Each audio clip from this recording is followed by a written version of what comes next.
Bom dia, boa tarde, boa noite, meus queridos alunos. Eu estou aqui gravando um vídeo para vocês em função daquela pergunta que eu mandei na quarta. Aí hoje eu vou gravar um vídeo respondendo ela. Acredito que vai ser uma dinâmica bacana. E eu não sei se vocês gostariam que isso continuasse, por favor, deixem nos comentários, né? Aí do Telegram, ou não, a gente faz aí o que vocês acharem melhor, que vocês acharem que vocês conseguem aprender mais, ok? Eu vou ler aqui a pergunta que eu mandei e antes de mais nada, deixa eu referenciar, né, de onde que eu tirei essa pergunta, porque vale muito a pena procurar a fonte. Bom, eu peguei essa pergunta de um livro chamado Física Conceitual. É um livro escrito por um físico chamado Paul Hilt, e eu recomendo assim demais esse livro para quem quer entender de fato física.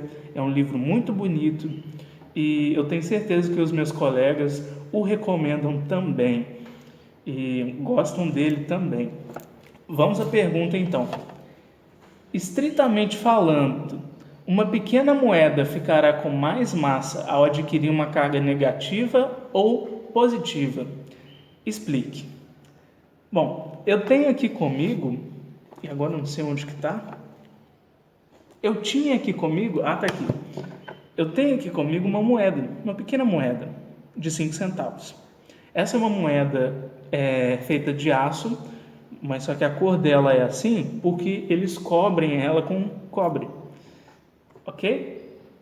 Eu tenho aqui do meu lado, então, essa pequena moedinha. E essa pequena moedinha vai servir para ilustrar a moedinha da qual esse exercício aqui está falando. Vamos, então, imaginar essa pequena moedinha. Bom, se o exercício está falando se fica com mais massa quando está com carga positiva ou negativa, significa uma coisa, que essa moeda aqui é um corpo neutro. E um corpo neutro, como eu tenho certeza que vocês prestaram atenção na aula, vocês sabem que um corpo neutro é um corpo cuja quantidade de prótons é igual à quantidade de elétrons. Por isso, nenhuma carga se sobressai e aí a gente não tem nem carga negativa nem carga positiva. É uma carga zero, ok? E aí ele pergunta, caso essa moedinha ficasse com carga negativa ou caso ela ficasse com carga positiva, qual dos dois teria uma balança lá, uma balança extremamente precisa que ia acusar uma maior massa dessa moeda? Vamos pensar então. Para que essa moeda fique com uma carga negativa, o que a gente precisa ter? A gente precisa ter um maior número de elétrons do que um maior número de prótons. Acho que todo mundo consegue entender isso. E como que isso acontece? Pelos processos de eletrização que a gente já estudou.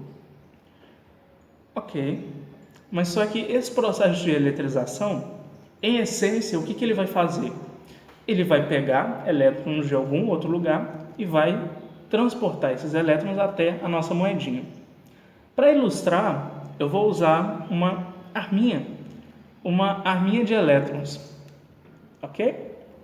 Imagina que essa arminha aqui, ela dispare somente elétrons.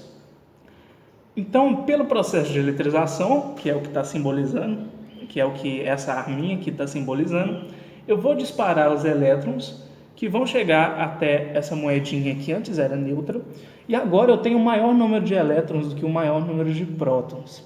E quando isso acontece, meus queridos e minhas queridas, isso aqui fica com uma carga negativa, ok? Beleza. Vamos agora para a carga positiva. O que acontece? Bom, eu vou pegar aqui minha arminha de prótons. Não. Eu não consigo ter uma arminha que atira próton, porque o próton ele vai ficar lá no átomo e ele não vai sair de lá. Prótons não se movimentam. A gente não tem um fio cuja movimentação de carga aqui seja feita por prótons. Isso não existe. Na verdade, os prótons podem até sim sair do átomo, mas é preciso de um gasto muito grande de energia. E quando isso acontece, a gente tem uma explosão nuclear. Então, se isso fosse acontecer aqui, eu acho que nem moeda a gente teria mais para poder brincar. Então, por isso que agora a simbologia vai mudar. A gente não vai ter mais uma arminha de prótons, a gente vai ter uma vassoura de elétrons.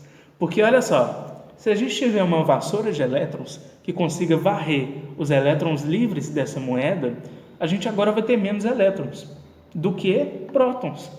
Então agora a gente tem mais prótons do que elétrons.